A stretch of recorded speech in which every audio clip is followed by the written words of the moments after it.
Hindi bandagol la ni recapitulate ya ki dramatic events ki ba nakapas haka presence ka jong pi yo kakta ya kalawe ka jong pi hindi ban wara ru ya ki emotional wounds ki ba pi yo nakamenin menshua hapdeng ki struggles ki ba pi don manta yo kakta ya ki jingye day ki ba pi don haba pisngap ikum kini ki jinghi kai ikum ba ka day we must move on in our life away from the wounds of our past dengan ong pi baka ni ka jinghi kai kadang bakla Hakani ka video kan sapang ki traumatic events but ka jinga day jong ki emotional bandages ha kamanta ka jongi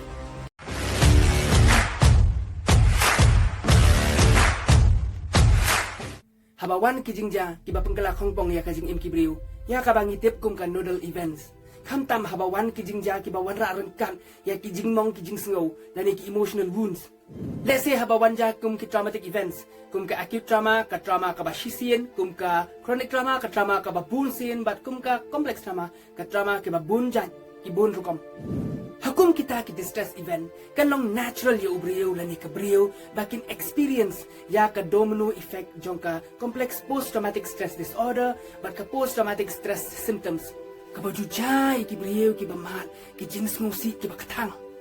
and precisely anda kerja kumta habaki emotional ties ki siya expose siya ki triggers it's plausible baki jing mong nakamenin kan man visit haka menta ka jongi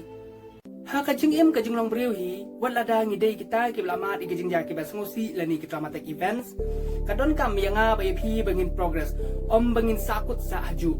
but kan long reasonable ru bangin don ki concept bangin eno ki jing sungsi shadin da ka bangi pha shahman but ngis ngungu ka badon hakmat ka jongi Haki Christian community kani ka concept kawan busut lese na ka doctrine of newness ka jinglong jing thao ba thamai bla ino ka jinglong rim shadin handai ka ta ka concept ka long ka jing snu thu bakla ya ka nature jong ka jinglong thamai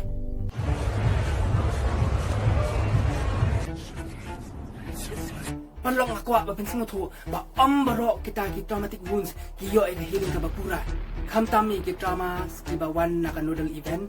kibawara ya ka jingkala ya ka rukom im ka jongi kabapelong ini bangin yaling ba ka anhedonia ka bangin do interest no wat ni ki balong ki babaharu bat maap yang habang ong kumni ha ka jinglong briuhi kindan na pedeng jongi kibabu alibi ya ki negative events kum kitama nakamenin hakamenta kum ka defense mechanism nakata daw ngimla ban shadin ya ki emotional wounds jong kitamas henry ka ba mga bat mapi ngila ban resolve kalong bangin normalize but bangin adapt ya karukom im kajungi rengkat bagi emotional wounds jong ki traumas ki bangin ora kaka psychotherapy exposure therapy amtang bapi expose ya ladi ki traumas ki bapi yo ki mendin mensua henry ki adapt ru bangin rengkat bagi pimla ban andu ki jingmong ki jong pi jong ki traumas pimla ban erase ka memory ki jong pi ru na ki emotional wounds ki bapi yo na ki nodals event Mereka ka ba pila ne kalong ba pila ban imya ka manta da ka ba pi ada rengkat ya kata ka reality jong ka jing sengosi ka blawan jai pi accept ya kata ka reality ban kata kalong ka psychological deliverance ka testimony jong ka adaptation ni ka traumas kalong ka jing huru siya kibay u apostle Paul u ong gumne da ka jing tingan ka ba ublay pentingan yang ha ka jing jar jong ibaro kenang ya ka ban ai bo ringi ban pentingan ya kiba ha kanu ka jing jar Haka jeng pengkiai ke bayap siliang. Uwe ya ubala penihan na tulum. Uwe ipat ubala yo ya kejeng kia haka pung Bethesda. Ya kini baro arangut utrai hapa dengan kejeng pengkia uang. Tu yang matura ya lah kejeng tia. Perlok ngan ong ipi. Bakata kejeng tia kadai ke testimony ke psychological deliverance. Jong uta ubayo ya ke physical healing na ke bayap siliang. Ngan ong ipi ba omdan ki psychotherapist balaban IAP ya ka healing ne ki traumas ki jong pi henry utrai ji supan ulaban IAP omtang ka physical healing henry ka psychological deliverance na baro ki traumas ki jong pi hallelujah. How many patients have you been able to cure so far? I would say one. How many people have I cured? Well, there are no real cures right now in psychiatry.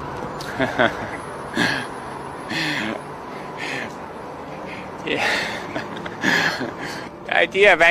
you asked me about the issue about how many people I've cured. I don't know that any of us are ever completely cured of anything. I have not been able to cure many patients. I have cured none of my patients.